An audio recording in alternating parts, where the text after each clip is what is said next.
Hello दोस्तों, आप सभी का हिंदी नॉलेज में साक्षी पर स्वागत है। मैं हूँ साक्षी चौरसिया और आज आप सबके लिए मैं लेके आई हूँ क्लास 10 की कृतिका बुक का पाठ 2 जार्ज पंचम की नाक। तो आइए जानते हैं इस पाठ के बारे में। जार्ज पंचम की नाक, इसके लेखक श्री कमलेश्वर जी हैं। यह एक व्यंग्य है। इस कहानी में बात उस समय की बताई गई है जब भारत में इंग्लैंड की रानी एलिजाबेथ द्वितीय अपने पति के साथ हिंदुस्तान आने वाली थी। यह पाठ श्री कमलेश्वर जी द्वारा लिखित है और यह एक व्यंग्य है। इस पाठ में उस समय की चर्चा की गई है जब इंग्लैंड की रानी एलिजाबेथ द्वितीय अपने पति के साथ हमारे हिंदुस्तान में आने वाली थी। देश के सभी अखबारों में इसी शाही दौरे के चर्चे हो रहे थे और देश के जितने भी अखबार थे उन सभी अखबारों में रानी के आने की चर्चा, इसी शाही दौरे के चर्चे हो रहे थे। लंदन के अखबारों में रोज़ यह खबर छापी जा रही थी। लंदन के जितने भी अखबार थे उन सभी अखबारों में भी यही खबर छापी जा रही थी कि रानी भारत आने वाली है। इस दौरे पर किस किस तरह की तैयारी की जा रही है, यह खबर छापी जा रही थी कि रानी भारत में आने वाली हैं। तो भारत आने के लिए रानी के लिए किस किस तरह की तैयारियां हो रही हैं। इस बात को लेकर रानी एलिजाबेथ का दर्जी बहुत परेशान था। अब रानी एलिजाबेथ का दर्जी क्यों परेशान था? क्योंकि रानी इस शाही दौरे पर क्या पहनेंगी।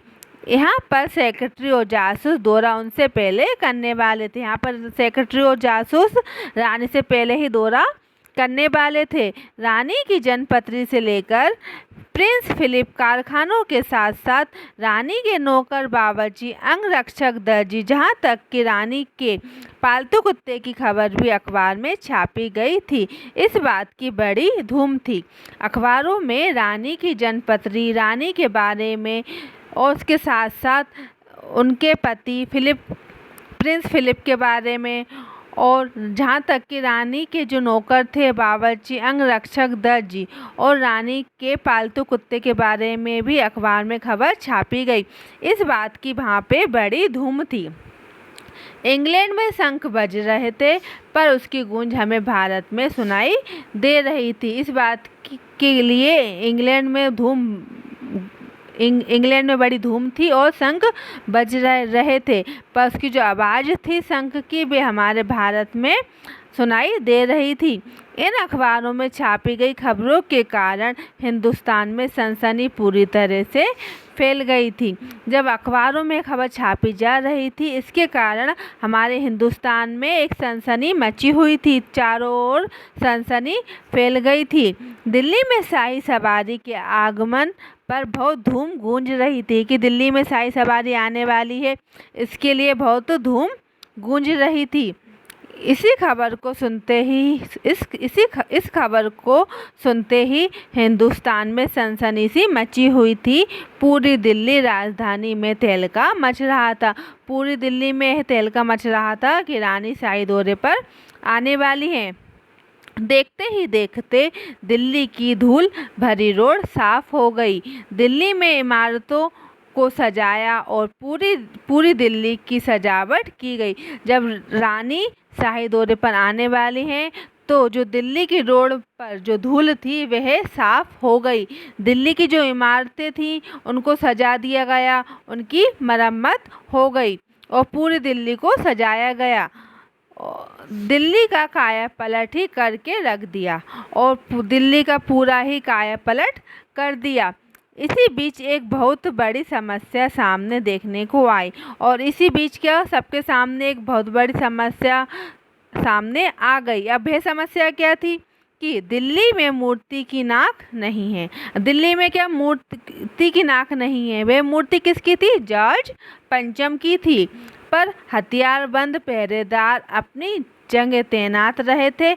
गश्त होती रही पर लाट की नाक गायब हो गई। दिल्ली में हथियारबंद पहरेदार मूर्ति की रखवाली करते रहे, तैनात रहे थे, गश्त होती रही थी, लेकिन लाट की नाक वहाँ से एकदम गायब हो गई थी। इस बात से दिल्ली में सब लोग बहुत ही परेशान थे। यह सबसे बड़ी समस्या सामने आ गई थी। इस बीच महारानी अब हमारे देश भारत में आ रही थी और अचानक से मूर्ति की नाक का ना होना तो अब बहुत बड़ी समस्या ही थी। अब जो रानी थी एलिजाबेथ, वे हमारे भारत में आने वाली थी, आ रही थी, और इस बीच एकदम अचानक से जो मूर्ति की नाक थी वह गायब हो गई और मूर्ति का नाक का ना होना तो बहुत बड़ी समस्या थी।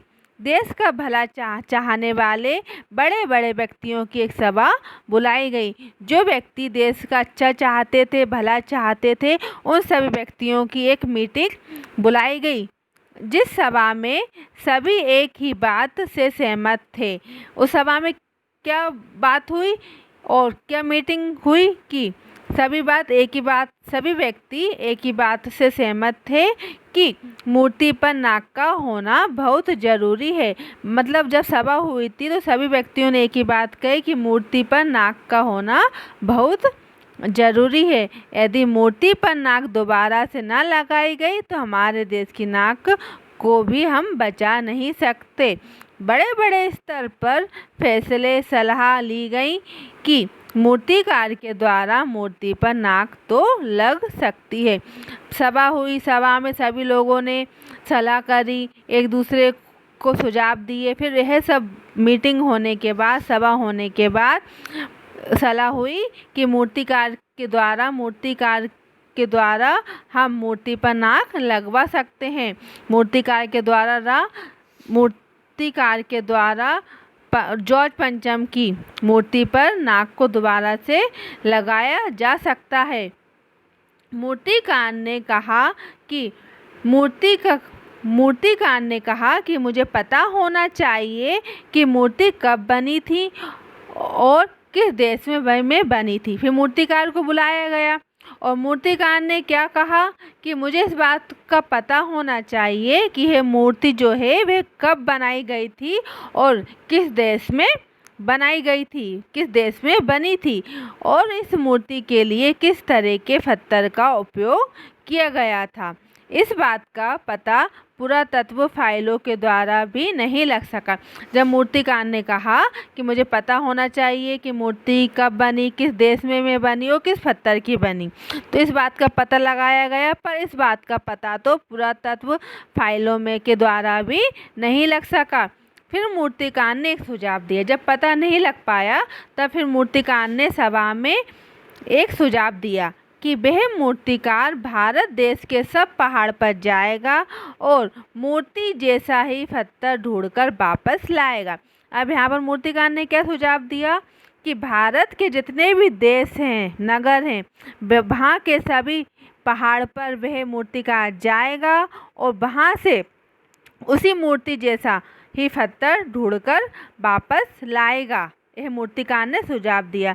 जिस तरह का पत्थर मूर्ति में उपयोग हुआ था, मूर्तिकार ने हिंदुस्तान के जितने भी पहाड़ थे, सभी पहाड़ और प्रदेश और पत्थरों की खानों के दौरे कर लिए, पर उस मूर्तिकार को उस मूर्ति जैसा पत्थर नहीं मिल सका। फिर मूर्तिकार ने उस पत्थर को विदेशी बताया। वह मूर्तिकार भारत के सभी देशों का भ्रमण करके आया और उसने फिर उस मूर्तिकार ने सभी पत्थर की खानों को देखा। देखने के बाद भी, सबका दौरा करने के बाद भी उसे उस मूर्तिकार को उस पत्थर जैसा पत्थर ना मिल पाया। फिर आने के बाद उस मूर्तिकार ने कह दिया कि यह पत्थर तो विदेशी है। मूर्तिकार ने फिर से जवाब दिया। फिर मूर्तिकार ने फिर सभा में एक जवाब दिया कि यदि मूर्तिकार ने फिर से जवाब दिया कि हमारे देश में नेताओं की मूर्तियां अनेक लगी हुई हैं, क्यों नहीं उन मूर्तियों में से किसी एक मूर्ति की नाक लाट की नाक पर लगा दी जाए तो यह सही रहेगा। तो मूर्तिकार ने फिर से एक सुझाव दिया था कि हमारे देश में अनेक नेताओं की मूर्ति हैं, क्यों ना उन मूर्तियों में से किसी एक मूर्ति की नाक इस मूर्ति पर लगा दी जाए तो यह सही रहेगा। इस बात पर सभापति ने सभा में उपस्थित सभी अधिकारियों की सहमति ली और मूर्तिकार को ऐसा करने के लिए हाँ बोल दिया। मतलब सभा में जितने भी व्यक्ति उपस्थित थे उन सभी से यह सलाह ली और फिर मूर्तिकार को इस बात के लिए हाँ बोला गया। मूर्तिकार के पास जाट पंचम की नाक का नाप पहले ही था। मूर्तिकार दिल्ली से होता हुआ, मूर्तिकार कहाँ से सबसे पहले कहाँ गया था? दिल्ली से होता हुआ मुंबई, गुजरात, बंगाल, बिहार, उत्तर प्रदेश से होकर मद्रास, मैसूर, केरल आदि सभी विदेशों के दौरे किए। फिर वह अंत में पंजाब पहुंचा। मूर्तिकार ने फिर तिलक, शिवाजी, गोखले, गांधी जी, सरदार पटेल, गुरुदेव, सुभाष चंद्र बोस, चंद्रशेखर आज़ाद, बिस्मिल, मोतीलाल नेहरू, सत्यमूर्ति, लाला लाजपत राय तथा भगत सिंह की नाक को भी देखा, पर मूर्तिकार को पूरे हिंदुस्तान की परिक्रमा करके आने पर भी उसको जाट पंचम के नाक के जैसा कोई सही नाप नहीं मिला। मूर्तिकार सभी देश के सभी मूर्तियों की नाक को देख आया, पर मूर्तिकार को जाट पंचम की नाक के बराबर कोई नाक नहीं मिली। क्यों? क्योंकि मूर्तिकार जब नाक देखने गया था सभी मूर्तियों की, तो सभी मूर्तियों की नाक जाट पंचम की नाक से बड़ी थी। जाट पंचम की नाक सभी मूर्तियों से छोटी निकली। फिर मूर्तिकार ने अपनी एक और नई योजना को व्यक्त किया। फिर मूर्तिकार ने क्या कहा? अपनी एक और योजना को सबके सामने बताया। वह योजना क्या थी और कहा कि हमारे देश की जनता 40 करोड़ है। यहाँ पर मूर्तिकार ने क्या कहा कि हमारे देश की जो जनता है वह 40 करोड़ है। यदि उन किसी व्यक्ति में से जिंदा नाक को काटकर फिर मूर्ति पर लगा दी जाए तो इस तरह की बात सुनकर सभापति चिंतित हो गए। फिर जब मूर्तिकार सभी मूर्तियों की नाक को देख आया और उसको उस मूर्ति के बराबर की नाक नहीं मिली, तो फिर मूर्तिकार ने फिर से सभा में आकर एक सलाह दी कि हमारे देश की जनता कितनी है? 40 करोड़ है। यदि उन 40 करोड़ में से किसी एक व्यक्ति की जिंदा नाक को काटकर इस मूर्ति पर लगा दी जाए तो इस तरह की बात तो हमारी चिंता है, जो हमारी समस्या है वह दूर हो जाएगी। यह मूर्तिकार ने सलाह दी। तो इस तरह की बात सुनकर सभापति चिंतित हो गए और सभापति में जितने भी व्यक्ति उपस्थित थे वे सभी व्यक्ति बहुत ही चिंतित हो गए।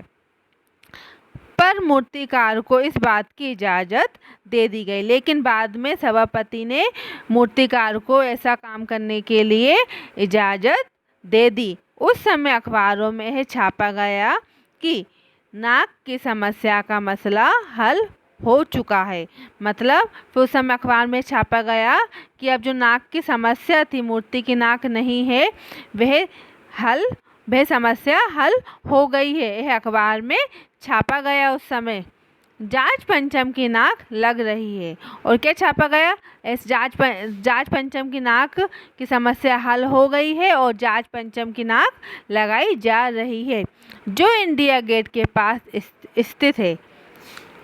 और उसके साथ साथ नाक लगने से पहले पहरेदार को तैनात किया गया। और जाट पंचम की जो मूर्ति थी, जो दिल्ली इंडिया गेट के पास स्थित थी, इंडिया गेट के पास थी, उसके साथ साथ नाक लगने से पहले, मतलब जब मूर्ति पर नाक लगाई जा रही थी उससे पहले वहाँ पर पहरेदारों को तैनात किया गया जो हथियारबंद थे। मतलब उनके पास हथियार थे और उन सभी व्यक्तियों को, पहरेदारों को वहाँ मूर्ति के पास तैनात कर दिया गया था।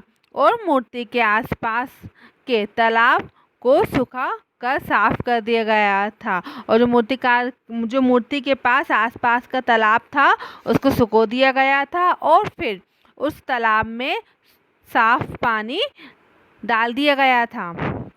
फिर उस तालाब में ताज़ा पानी और साफ पानी डाल दिया गया, जिससे जो जिंदा नाक लगाई जा रही है वह नाक लगाने पर सूख ना जाए। उस समय के अखबारों में छापा गया कि जाट पंचम की मूर्ति पर जिंदा नाक लगाई गई है। फिर उस समय अखबारों में क्या छापा गया कि जाट पंचम की मूर्ति जो है उस पर जिंदा नाक लगाई गई है जो नाग पत्थर जैसी बिल्कुल नहीं लगती। मतलब जॉर्ज पंचम की जो मूर्ति है उस पर जिंदा नाग लगाई गई है जो पत्थर जैसी दिखने में बिल्कुल भी नहीं लगती। अखबारों में उस दिन किसी भी तरह का उद्घाटन या सार्वजनिक सभा और किसी भी तरह की कोई खबर अखबार में नहीं छापी गई। जिस दिन मूर्ति पर नाक लगाई गई थी उस दिन अखबार में किसी भी तरह का उद्घाटन या सार्वजनिक सभा या किसी भी तरह की कोई खबर अखबार में नहीं छापी गई, क्योंकि उस दिन सभी अखबार खाली थे। यह है जॉर्ज पंचम की नाक की कहानी के बारे में। आप सबको यह कहानी कैसी लगी तो आप मुझे कमेंट करके बताइए, और आपको यह कहानी अच्छी लगी तो आप अपने दोस्तों के साथ शेयर कीजिए, बेल आइकन पर क्लिक कीजिए जिससे आपको नए नए नोटिफिकेशन मिलते रहें, और आप सब मुझे सब्सक्राइब करना ना भूलिए। Thank you everyone.